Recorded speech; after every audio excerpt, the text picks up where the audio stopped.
very pleased to have with us right now Ken Quimby, a former city councilor that is making a bid for re-election in the city of Haverhill. Ken, welcome to the program. Thank you very much, Frank, for having me here. I appreciate that. You know, can you tell me something? You happen to be a councilor for one term, and your bid for re-election was not successful at the time. Can you tell me, what did you learn in that period of time that you happen to be a councilor that will help you in better stead for re-election? Well, Frank, I did a lot more listening on the council. A lot of people said to me I didn't talk enough, but I wanted to do a lot more listening to, instead, to make a decision on certain votes or items and so forth. So that's what I did, and I guess I got to be more vocal this time around. But I'd rather do more listening than just, you know, speak up right. In the 2 years or in the one term that you've been off the council, following what they've done with the different events that have been confronting the city of Haverhill, are there any impressions that you have that you feel strongly about, that the councilors took a vote on, that you might have felt differently about? No, I think they did.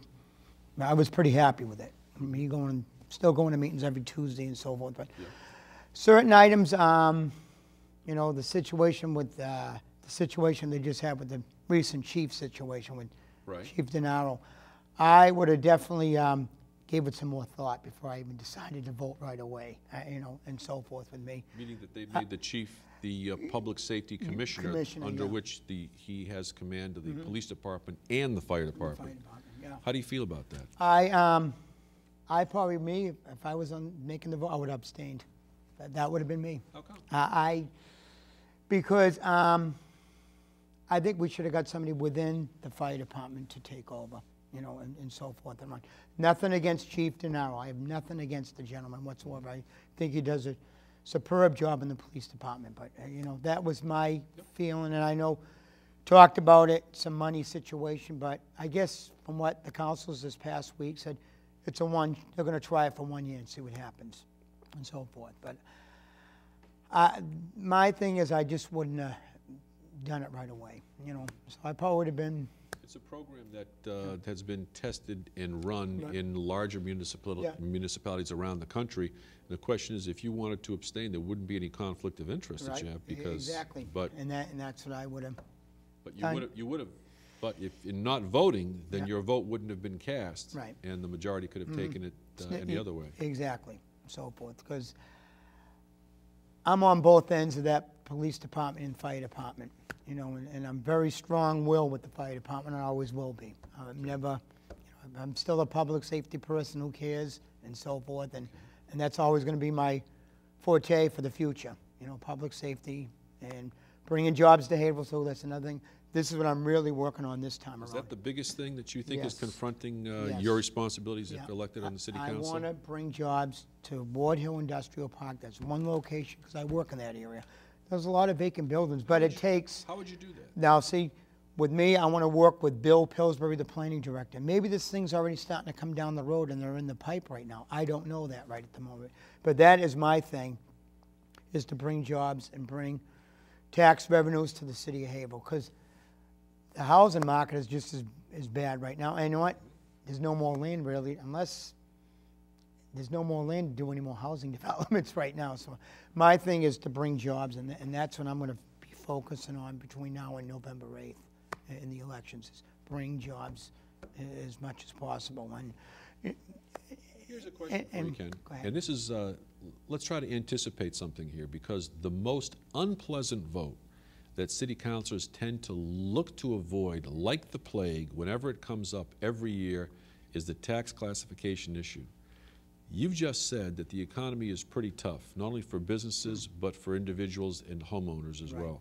That being the case, what would the people watching this program and potential voters look to get from you relative to the tax classification issue, understanding that it's tough for businesses as well as tough for homeowners? And as you know, there's more homeowners in the city than there's less businesses. And then, you know what? And then if we tax the businesses a little too much more, they're going to leave Haverhill, you know. And then at the same time, you can't tax the homeowners. My recommendation, you do it down the middle. You try to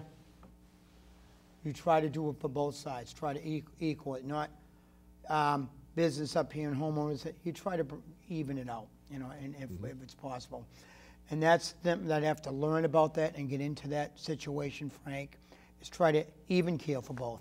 Because I don't want to see businesses leave. We See, need the tough them thing here. is that it's all, when it gets to that point, it's always us versus them. Yeah. And it all depends which side you're on, because there's a line drawn in the sand. Yeah. It makes it tough for a city councilor, because if you're, you know, one side of the room wants to go the other way, and the other side is, you know, opposite that. And I'm a homeowner. I pay taxes, you know, and so forth. But that is my thing for the, if I get elected in November, is even keel, even for both sides, if there's a way we can do that. You know, and I don't have all the answers to that right now, and we'll have to see what it's going to be like later on when they do the classification in a few more months. You know, and because if we keep taxing more of the businesses, guess what? They're going to pack up and leave, and then me and you homeowners will pay more, and so forth. So that's.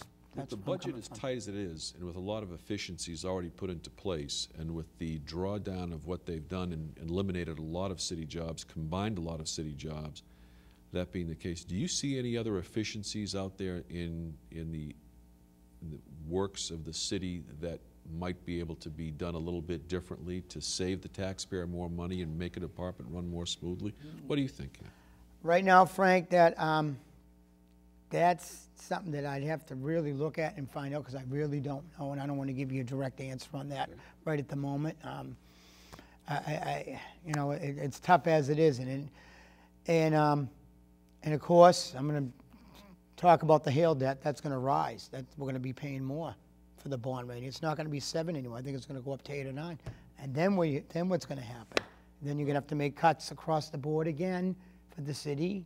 Again, you know, and since you opened that door, okay, having to do with the hail debt, yeah, not only talking about the hail debt, but if you talk about other expenses that are staring us square in the face, such as the landfill, which is mandated, such as the sewer improvement program, which is mandated, such as the flood wall, which is federally mandated. These are all things that they say you've got to do, but they're unfunded. Right. So how are we supposed to do it if you're going to be on the council, which holds the purse strings of the city? Now, do we go to the state and ask? They've already told you they're going to give you less money than they gave you last year. So then, you know what? And then I don't know what you do. Then I'm going to be honest with you. What do you do? I don't have that answer to that right now, Frank. Do you turn around and raise the taxes? No. You've got limitations on that, on the 2.5. Right, 2.5 overlay there. So that's going to be an issue that we're going to have to look to deal with in the next few years, so to speak. And I know what you're saying about the landfill and the wall and all that stuff, yeah. So this is not going to go away. You can't just put it to the side.